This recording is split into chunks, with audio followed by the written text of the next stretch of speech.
Hello. Hi, everyone. Happy Wednesday. Um, Happy Wednesday. I hope it's not as hot where you are as it is where I am. Good morning if you're in the US or in the Americas. Um, Good afternoon if you're in my part of the world. Good evening. Probably not if you're in the Asias, etc. Um, we're doing kind of the first edition of this type of webinar. But first, I'm going to introduce myself before I introduce the format. I'm Paige. I lead the community at the Nature Tech Collective, and we're a membership coalition of organizations and stakeholders in nature tech. So we've got nature tech providers, investors, academics, a handful of corporates, and we're all kind of collaborating with each other towards a nature positive future, sorry, really kind of sharing challenges, sharing knowledge, and trying to work together towards maturing this field. Um, Usually we, on Wednesdays, during these webinars, do showcases of case studies in nature tech.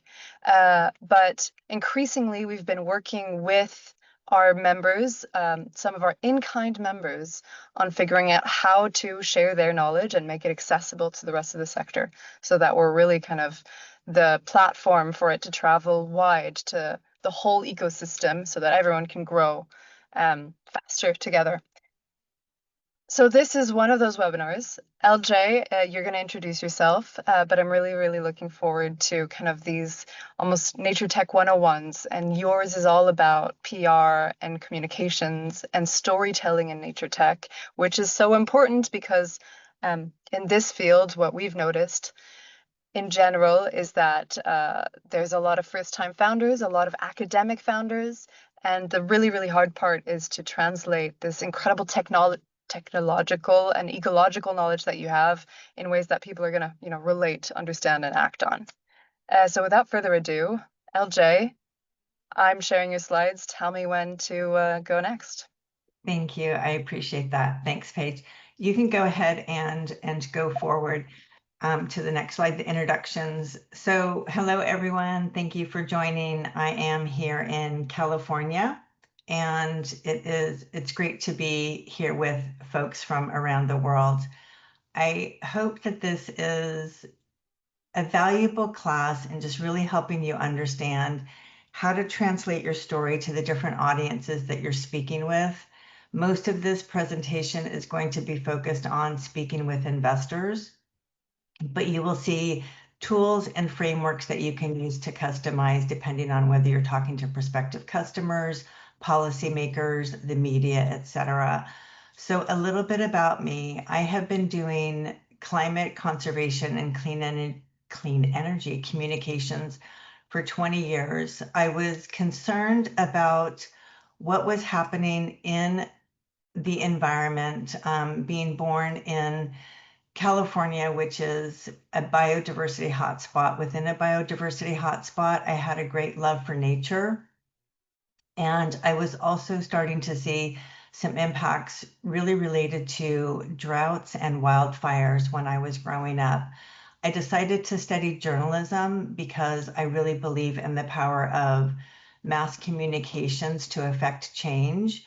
And while I started off in the technology space, I pivoted to doing what I call PR for the planet. I sometimes consult under the name All Things Green PR, but I also work in-house leading communications for employers such as Environmental Defense Fund. I was appointed to the California Energy Commission to head up their strategic media and outreach. And I've also worked for some clean tech companies, and my last employer was Conservation International.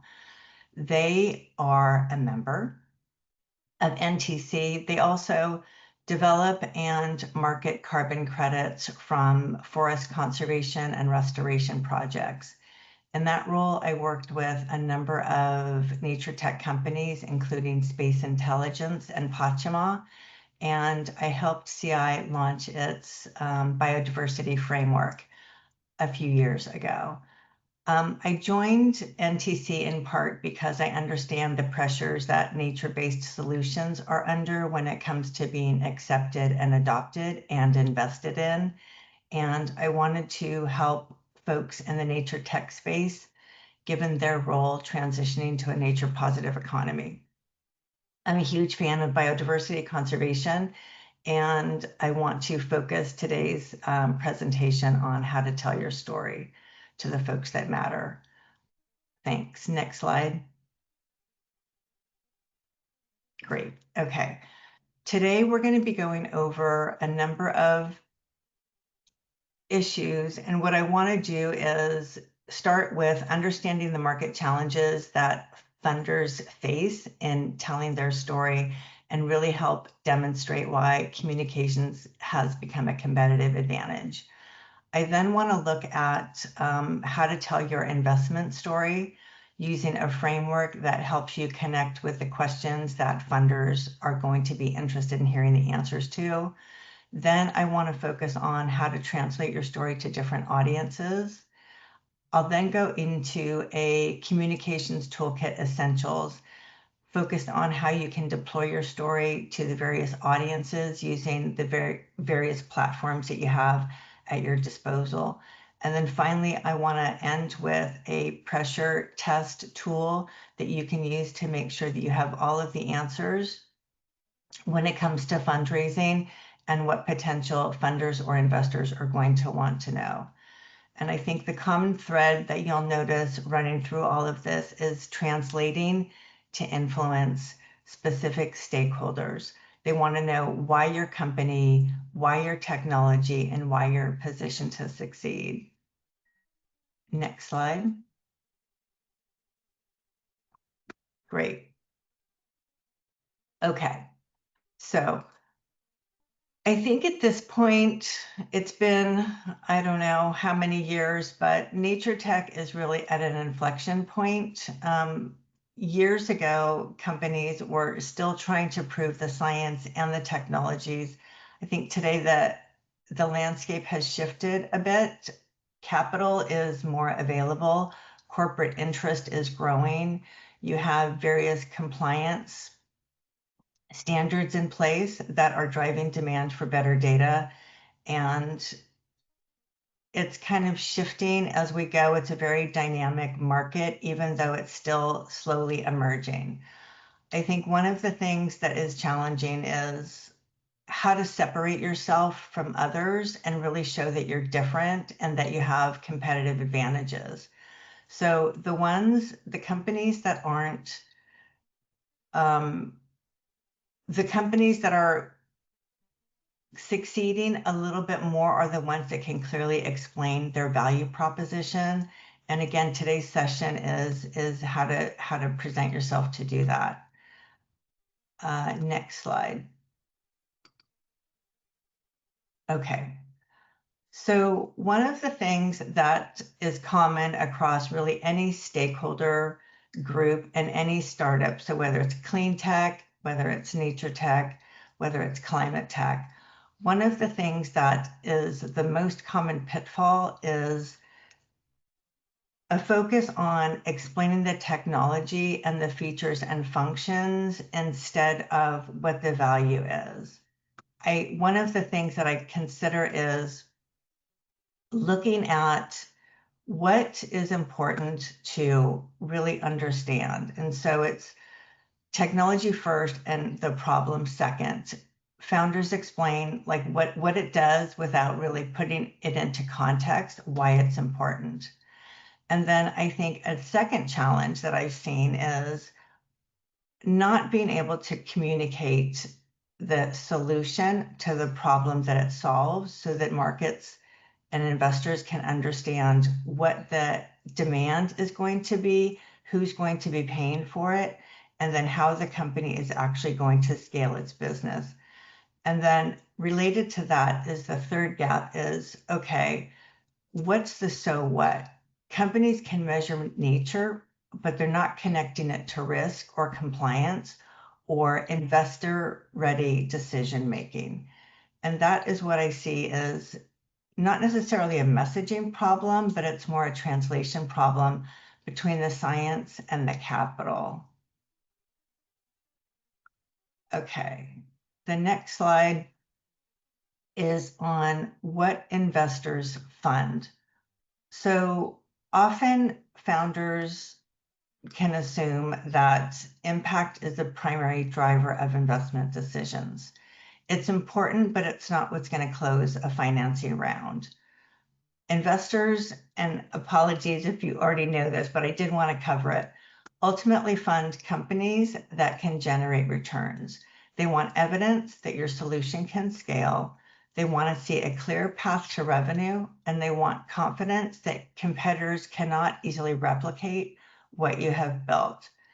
And of course, I would say first and foremost, they want to know who the management team is, what their track record has been, and how they're going to execute on your behalf.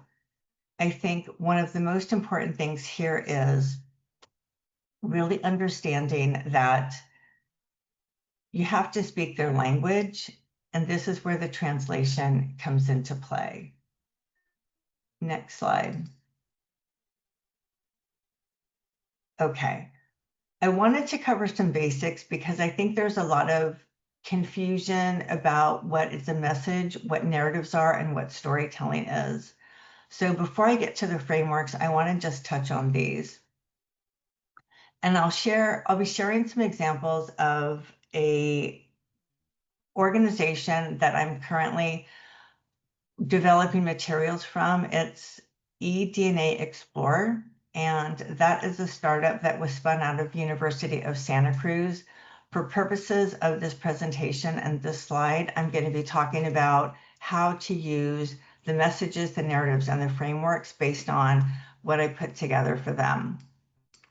So first of all, the messages are what you start with. What do you want organizations, companies, prospective customers to know about what you're doing and why you're doing it? It's really the key takeaways, what they should remember about you. A lot of times we talk about the 3 key messages that you want somebody to remember. The narratives are the recurring patterns across stories, and stories are examples that illustrate the narrative. So in this example, I want to say that for the overarching message for this particular company or this particular technology is trusted biodiversity data enables better conservation outcomes. The narrative is you can't protect what you can't reliably measure. So that cuts across the entire sector, if you will, of who's providing eDNA tools.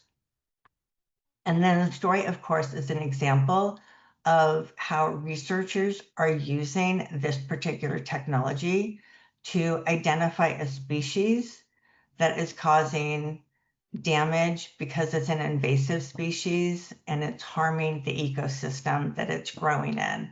This gives land managers evidence to guide restoration so that they can protect that particular ecosystem before more damage is done. All right, the next slide. The next thing that I want to go into are the narrative frameworks that will help you tell your story in a way that logically makes sense to those that you're speaking with. If you could go on to the next slide, I'll give you an example of what I'm talking about.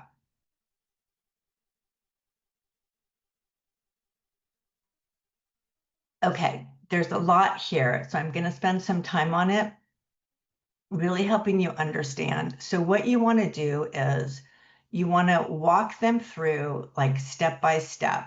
What is happening today? That is the status quo. Where are we? You want to explain what is happening, what the impacts are. You want to use as often as possible facts and third-party data that back up what you're saying. That really puts the context into place so that people understand where you're starting from, and that will help them follow you as you go along through the story. So then the catalyst, what is driving change? You want to highlight the forces that are accelerating it. You also want to talk about like why the timing is important, like why are you doing this now?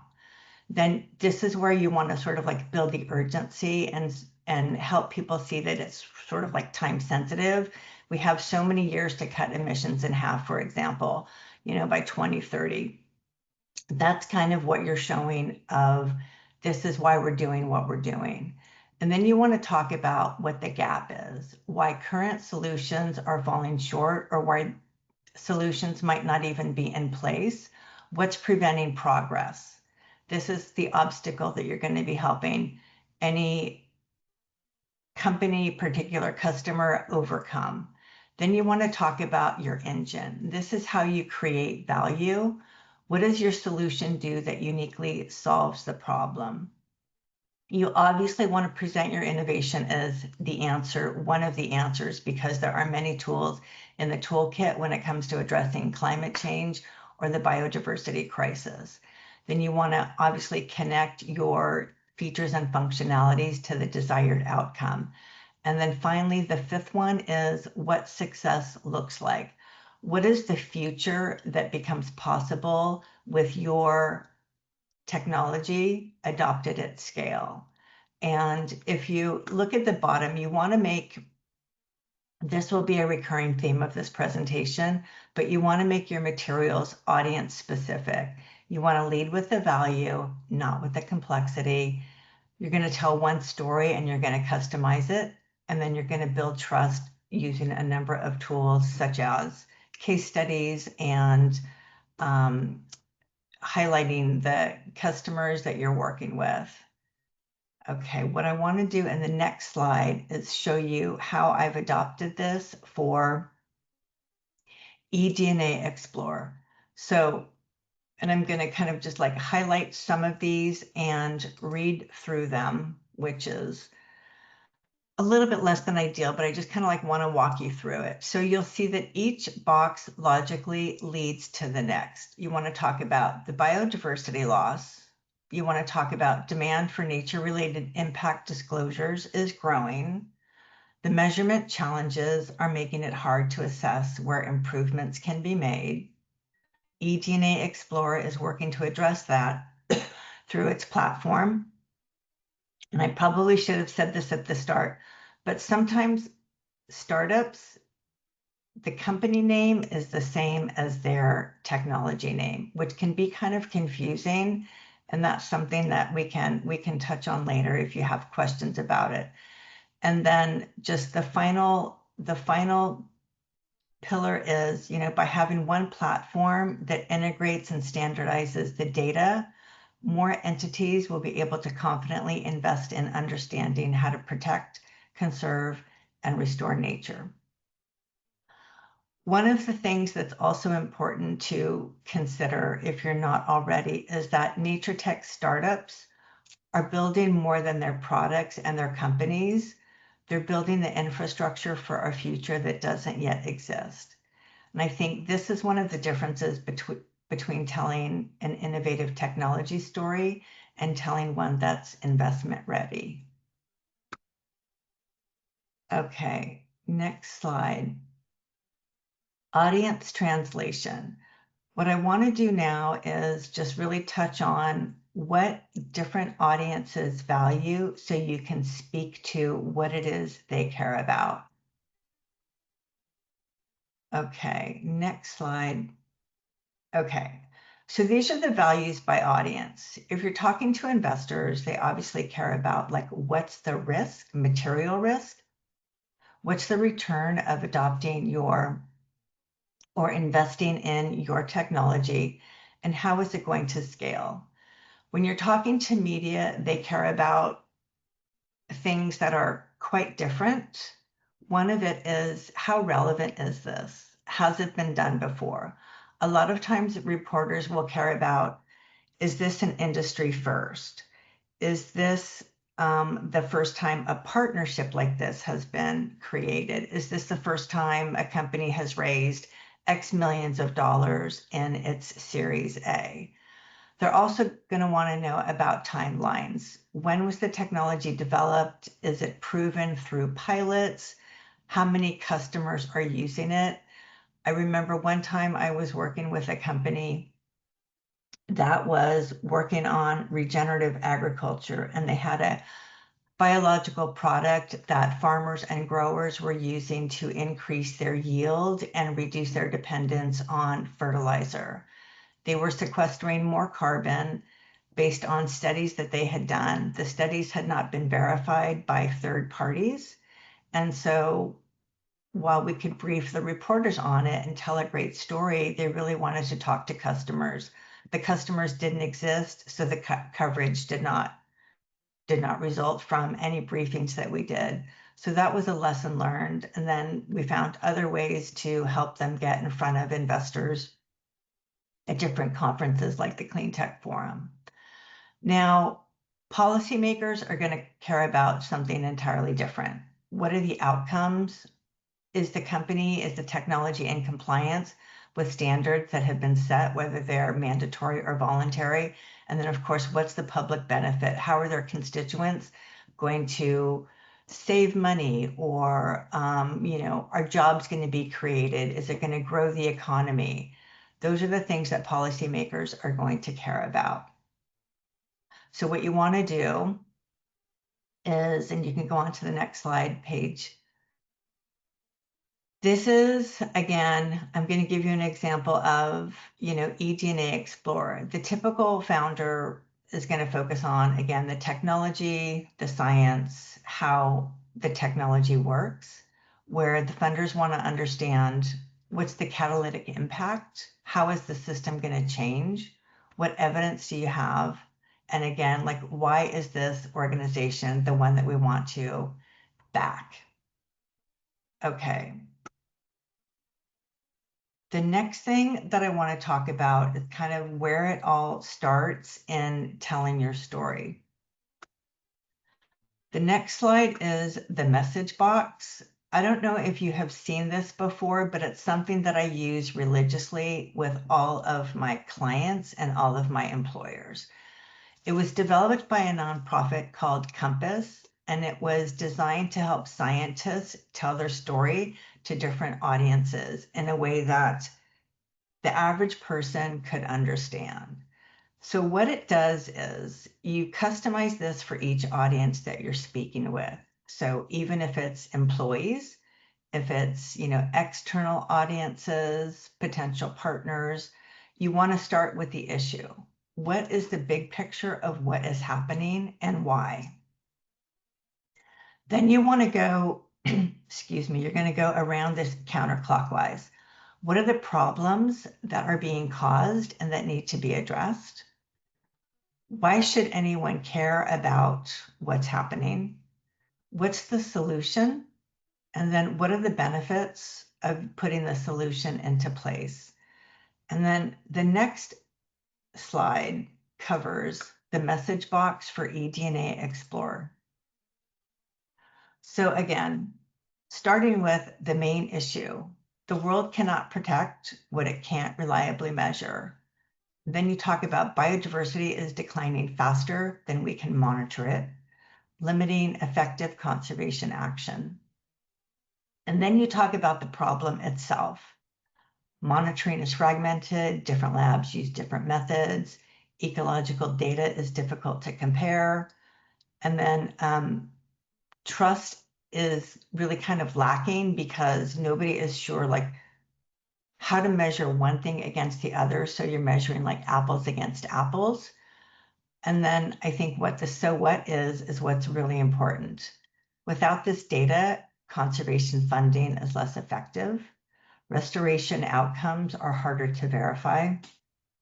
And the evidence is lacking that is needed to act on a particular issue. So what you have is better data being foundational to conservation. And then you talk about the solution. eDNA Explorer provides a common platform and standardized protocols that allow biodiversity data from around the world to be compared, validated, and shared. And then, of course, the most important piece is the benefit. Like, how are communities and the world at large going to benefit from having this technology in place at scale, enabling better intervention, stronger outcomes, and of course, more credible nature reporting? That is one of the most valuable tools that I have and that the clients have really appreciated when I've used it with them. Okay, so now I want to talk about the communications toolkit. One of the common approaches that startups take, and even established organizations and companies, is really jumping into the communications materials without having the foundation in place that allows them to tell their story in a way that is easily understood. So what I want to do is just showcase the tools that are the most common and the most valuable, grouped as how you define your materials. And so it's really the strategic foundation for everything else. Your narrative, your position in the market, your value proposition, and your elevator pitch. I'm going to touch on some of these as we go, but the second stage is developing it. Now you have the tools that folks can use, and this goes into what's the overall messaging framework. A lot of times in marketing, you talk about personas, like who are you targeting? What do they care about? How can you apply their needs across different companies, organizations, whoever it is you're trying to influence, in a way that really speaks to what they value and what they're going to invest in. You need to have proof points. And then, of course, your boilerplate, which is really what ends every single press release, if you're using those as part of announcing what you're doing, milestones, funding raised, etc. And then the final category is deploying your communications. So your website is critical, obviously. I see it as your primary calling card and your really first due diligence meeting. And then you produce your sales collateral and then any kind of marketing content that you're going to use for campaigns or various launches. So this is really what the toolkit looks like. And I think one of the most important things is having a clear, repeatable story, regardless of which content you're using and which channels you're using to push the materials out. Okay, the next slide. I think everybody knows what an elevator pitch is, but I at least wanted to cover the basic formula of it and give you an example of what one looks like for eDNA Explorer. So the basic format is we help customer solve problem by solution, creating a desired outcome. I did a couple of different versions of this. One is fairly technical. For eDNA Explorer, we help conservation teams and agencies solve the challenge of measuring biodiversity by turning water and soil samples into trusted species data, creating the evidence to protect nature before it declines. And then one that's a little bit more memorable, we help conservation teams solve the mystery of what lives in an ecosystem by reading the environmental DNA in a sample of water or soil, creating the evidence needed to protect nature before it's lost. So you can kind of play around with your elevator pitch. One of the things that I learned in journalism school is less is better. So the more simple it can be, the more memorable it's going to be, and it's going to be easier for your team to communicate, regardless of who they're speaking with. Okay. The next tool that I want to spend a little bit of time on is website essentials. I think more than anything, what you want to do is, again, clearly articulate the environmental impact and the metrics and the concrete return on investment for customers. One of the critical things to have in any of your communications is what builds credibility and trust. Third-party verified data is important, which I touched on before. Having customer case studies that show how the technology is being applied and what the results are is also something that's going to validate your expertise and your ability to deliver. This is critical also for avoiding greenwashing claims. From what I've seen from any customer or organization that I've worked with, greenwashing claims are one of the, I, it's, you want to avoid it at all costs. And I think one of the things that I've seen, because I've spent so much time working in the voluntary carbon market, is if a study and a story comes out, and I'm speaking primarily to studies and stories that have been in the Guardian that say companies are investing in offsets that aren't really making a difference when it comes to reducing emissions. That, in a way, helped, I'm just going to say, crash the market when it came to voluntary carbon credits, because companies were just walking away from forest-based conservation and turning to tech-based carbon removals, for instance. And that really had a financial impact on the market in a huge way. And this is something that we want to help any organization avoid by thinking smartly and strategically about what they're putting out into the public. And the most important thing when it comes to creating calls to action is making it really easy for customers to book a demo, try the technology out itself if it's digitally based, so that they can get the information that they need in a way where they can apply it to their company to see if it's going to help them. And it also gives the company hosting the website the information that they need to understand who came and visited and what kind of information they're looking for. And then in the next slide, I just want to show you some examples of what a website looks like that has this information. So this is eDNA's site. It has who some of their partners are. It has featured projects, case studies.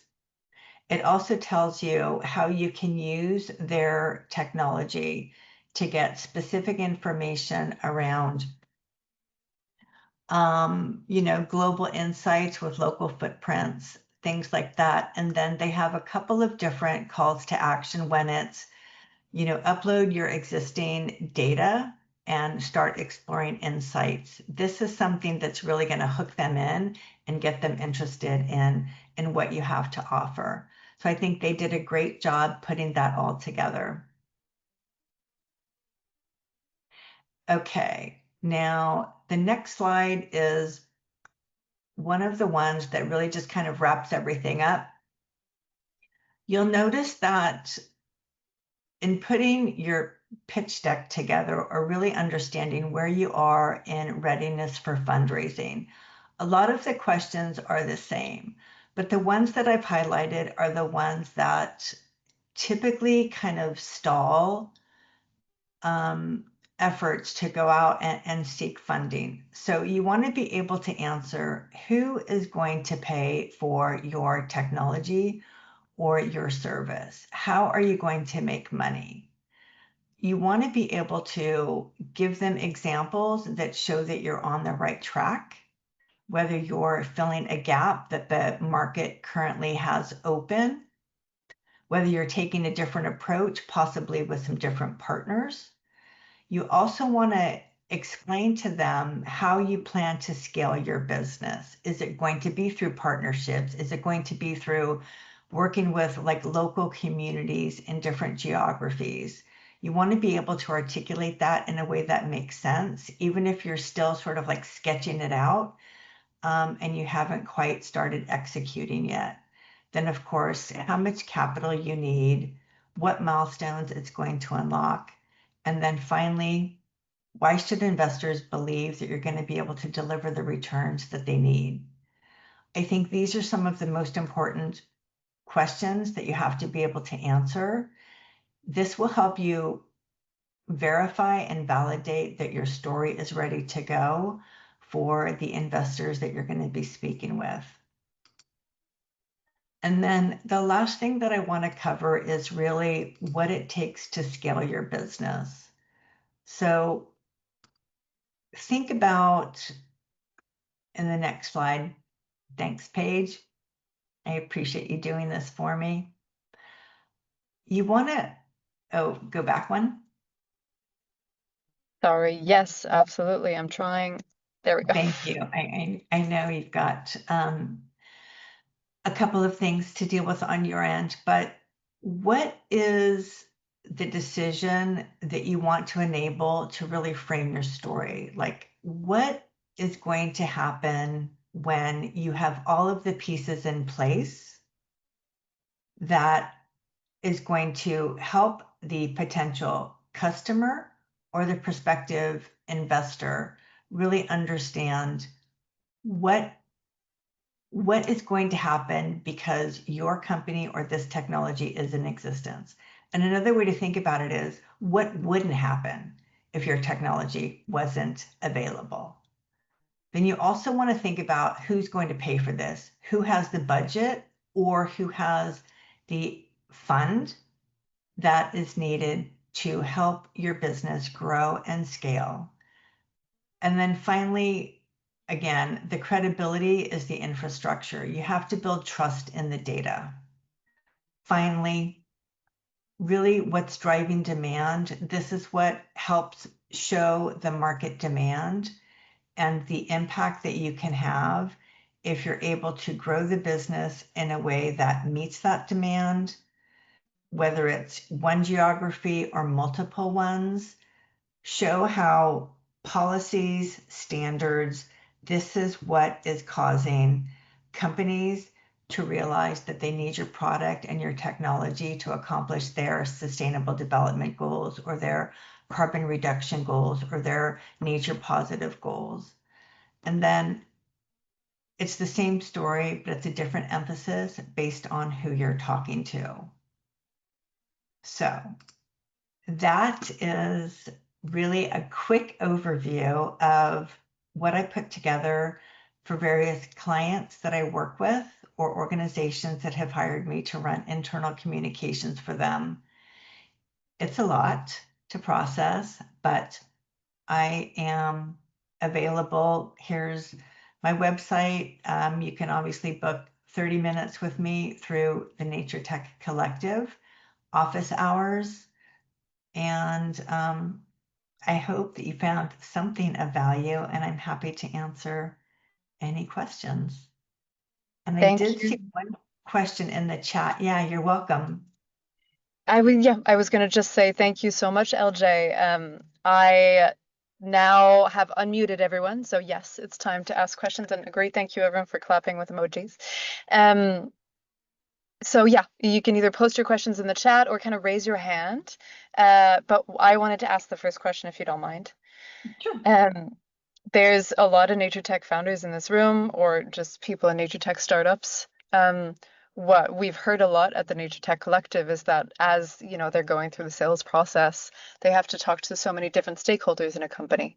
Maybe it's the CFO, maybe it's the technical person, maybe it's the procurement person, and so that's a lot of different messages to tailor. Mhm. Do you have any kind of, specific methodologies for how you keep the core of what you do, but adapt it to each, like how to open your coat and have all these different answers in the Mm, best way? well, I think the message box, first and foremost, is kind of like these are the basics. But then what I would also do, and what I've done before, is every time you go into a meeting, look at, for procurement, for example, like what are the main questions that they are asking?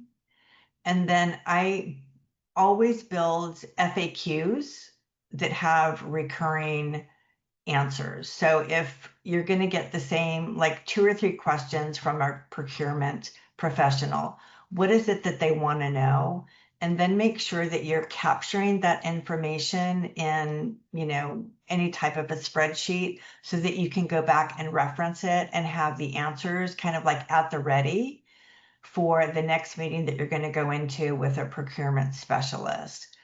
I don't know if that makes sense, but it's basically sort of like taking the intelligence that you're getting in one meeting with one particular professional group and capturing it so that the next time that you're going to be talking to somebody like that, you have the answers kind of like at the ready. And there's so much information that you can give and so much that's going to be, somewhat proprietary. So really understanding this is what you can talk about publicly, even if it's a one-on-one meeting, and this is what you have to hold, behind the kimono, as you say. Hmm. The kimono. Yeah, thank you. Um, and addressing the audience now, you have about 20 minutes to use LJ as, to pick her brains and to, yeah, make this a case clinic. Jorge, I see you're already asking one, so I'll pass to you. You able to unmute?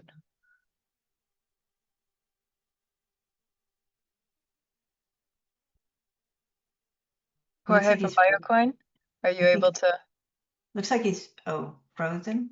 Oh, okay. There you Oh, go. hello. Hey, It's my time. Oh, your time. Yes, okay. exactly. Thank you very okay. Thank you very much, Paige, and thank you for this Sinsley. Very nice talk you have. We are in this trip to find funds to our project here in Brazil. And actually, we already did all this stage, let's say. We talk with a lot of funds. We have some very nice technology to connect with conservation, to evaluate natural actives. And actually, our environment for investment in Brazil is very, let's say, hard because we have the money stopped in the bank. It's Mm-hmm. like have a 20% for years around this. Yes, because we have a very high tax of the official tax of the banks for inflation and things like that. And it's very hard to catch the courage, let's say, for the investors to take the risk to invest in environment projects. We have a situation now where carbon credits are really going down in terms of credibility. We don't have nothing to put in this position to catch the let's say the goal of the projects. Of course, the carbon credit is not enough. Everybody know this. We don't catch the environment services. We don't catch a lot of biodiversity externalities, and we draw something to have all this thing in just in one mechanism. But Mm-hmm. still, it's really hard to find this open mind in the investor sector because they really are not connected with this agenda, and the money stopped in the bank is more profitable and no Yeah. risks. Yeah. How to find the way to assess the investors into this, let's say, perfume, into this courage, into this intention to really make difference. Yeah, that's a great question. And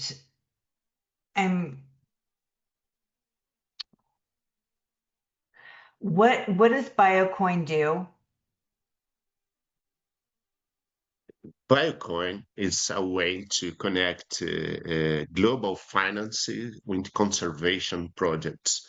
So you using blockchain technology, you Okay. can invest to recover or protect natural areas in Brazil. And Mm-hmm. you can, let's say, catch the value of this investment for you when you can monitoring in distance all the things that happen in that territory.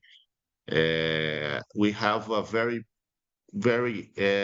big infrastructure to recovery areas. We are connected with big companies who can really recover hundreds or thousands of hectares for year here. We have all this part we have and all the technology we have to develop the draw of all this. We did a white paper. We go into the compliance connection with the national compliance, with the international compliance, the best technology to make it works, but actually sounds in the ear of the investor really, whoa, too much. Let's say it's too much technology. It's have a very misunderstanding about blockchain technology. Normally, they connect you into this all this fluctuation of Right. values, Bitcoin things, and things like that. They don't understand the strongest security that this technology can bring for the project. And everything sounds like, whoa, it's too much for us. We are not Right. prepared for this. It's too far away and is this. Right. Okay. One of the things that I'm going to, I have to be honest with everybody all the time is I would need to think about, and I would like to sort of like take some time looking at your website and maybe scheduling some time with you to really understand what your Sure. challenges are, and then looking at again like how I would approach it. I don't have all the answers. I'm lucky if I have a couple of them. Just kidding. But no, I think it's a very real, it's a huge challenge. And there are some things that communications can only get you so far. How do you build trust and convince someone that it's worth taking the risk? How do you make it appeal to them so that they're like, okay, I will invest X amount of dollars, at least an initial bit of money. This is something that I could. So, one of the programs that I supported at Conservation International was CI Ventures, and they go through quite a long list before they are going to invest in their portfolio companies. I see you raising your hand. So if we could have like a side conversation, I think that would be more valuable than just trying to brainstorm it here. And if I can I just really also add, appreciate it. Oh, please, Paige. Sorry. sorry, Jorge, and yes, as a member of the Nature Tech Collective, like you, LJ office hours, so I'm so glad that you guys are going to use them. But everything that you said also for me echoes a lot of what we hear a lot from nature tech founders. Like you have like these incredible, really highly technical solutions that have humongous potential, but when it comes to simplifying it so that any ears could understand, that's what's really, really hard. Because I hear you wanting to explain all the different pieces of it, and even the word blockchain potentially doesn't have to exist in your elevator pitch, right? Yeah, I mean, I think for LJ, the way I would almost rephrase that question is like, what are the methods to simplify the the complexity of what these nature tech founders are doing? Yeah. It's for me the question. It's No, no, open question slash we'll potentially we can think about it and like write down some first guidelines. of all, I want to say thank you for Sisley because he opened his schedule to have a side talk. It's very good for us. Thank you very much. You're And welcome. actually, about simplification, actually, the technology come to make the things more simple and more easy. Actually, but actually, when you are in this stage, when you are in the seed money to put the project in the word in the first step, you know, it's really hard to convince here in Brazil, the investors. I don't know outside. My perception is that in Europe, the people have more understanding better about how this technology can help it. But actually also is difficult because we have Atlantic between us and we don't have access to really big funds. We talk with Conservation International, Sisley, as you said, but actually what we listen is we are not prepared for this, but just to we start, we have to you have to put money in this kind of support. Conservation International don't will work for free for us. So we have to have more money to pay Conservation International to they really start to help us and to have some chance to access these funds. So it's more complex than it looks like. And actually, we are really in the middle of the way, really stop it. The site is outside in the moment. We are improving this to make more simple, to, as Paige said, to try put in this more accessible way to public and to investors. Great, thanks. Yannick, I see you raising your hand. Yeah, thank you for the presentation and for taking the time today. I'm wondering, I guess some nature tech solutions can have value in multiple verticals, where one might be kind of more of a conservation context, and another one might be a, let's say an agricultural context. And I mean, I feel the messaging, I find myself adjusting what I'm saying dramatically, depending on who I'm speaking to. And I guess I wonder how to juggle that, both on something like a website, but also when speaking to potential investors, because the market for there is very different from the market for there, and that kind of confuses the messaging as well. Yeah, it's one of the realities of working in any space. I mean, what you're going to be talking, and I'm trying to think about, and I can probably go through my files and folders right now, but a lot of times you will have like a fact sheet for one vertical and another one for another, and you find some common themes and some common language, like this is the foundational piece, but then you tailor it again based on what is important to, let's just say, the financial sector. That's just the first one that comes to mind. And or like what do farmers or growers care about, right? And so you are going to have different applications depending on who you're talking to, and you want to just have like the underlying theme and the foundational materials being the same, and then you have like your talking points and your proof points, and that's kind of how you split it up, and customize it, for each audience. I don't know if that answers your question, but you're going to have some things that are similar across the board, and then some things that are very specific based on the vertical. That makes sense. And I mean, would you, I guess, when speaking with potential investors, would you,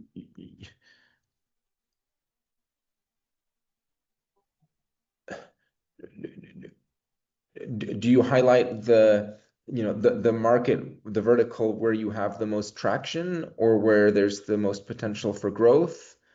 Or you say we have these two areas of activity, we're not sure.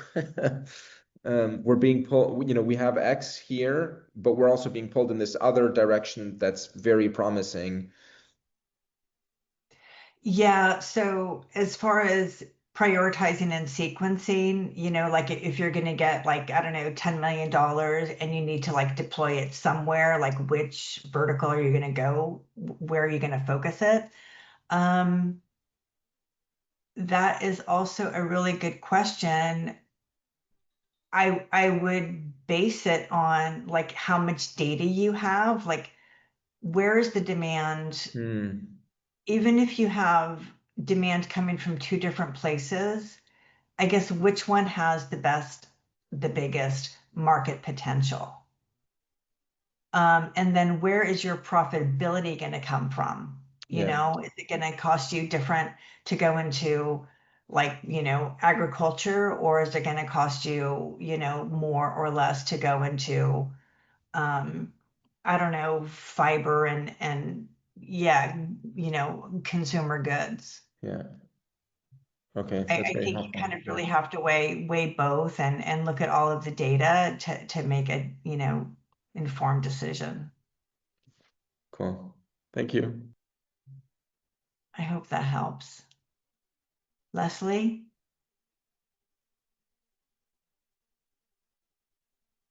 Can you mute yourself? Hi. Thanks a lot for this. I'm wondering if there's any market for averted harm, the sorts of things that Mm, happen with, floods and such. We work in the Himalayas with a wonderful team, international team, trying to slow glacial ice melt.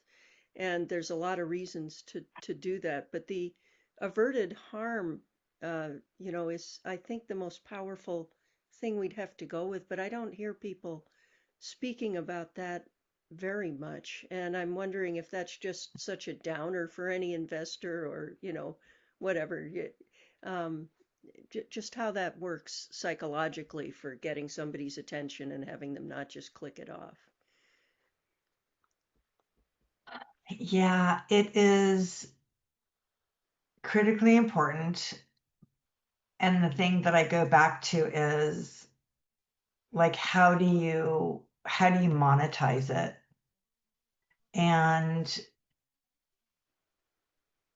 I think with anything else, it's a lot less expensive to deal with climate change now by reducing emissions or increase, which could include, using more renewable energy than it's going to be to deal with the impacts of climate change from the floods and from, the droughts and everything else. It's about what is investable there. And I think that that's really the biggest question is what's it's hard to calculate the return on investment, even though scientists can say, you'll save X billions of dollars if you address this now. Yep. But that's a good question. Let me take that back, and then I can come back to you Oh, thank you. on I can message you on the Nature Tech Collective Slack channel. Super. Thanks a lot. You're welcome. Right. Well, thank you so much, everyone, for being here. Thank you, LJ, for your presentation. Yeah, I think it'll be great to take some of these questions that were asked and try to figure out how we can hash them out for all of the others that might be in similar situations. Also, Leslie, kind of related, we'll be having another session of the sort around behavioral science applied to nature tech, which feels like it connects to this averted harm thematic. But anyway, yeah, 1 minute left to go, so no more to Josh. You have a last question? No? Well, just good to see We're just everybody. coming on Thanks camera for at the the very end to presentation. say hi and bye. Great, amazing. Yeah. Well, hi and bye, everyone. Thank you so much for being here, and see you next week for the next webinar. This will all be sent, the recording, and Thanks. written. Thanks, everybody. Thank you. Thank you, Sinsley. Thank you, Paige, and all the Thank best. Thank you you. very much. Thank Thank you you. so much. Bye.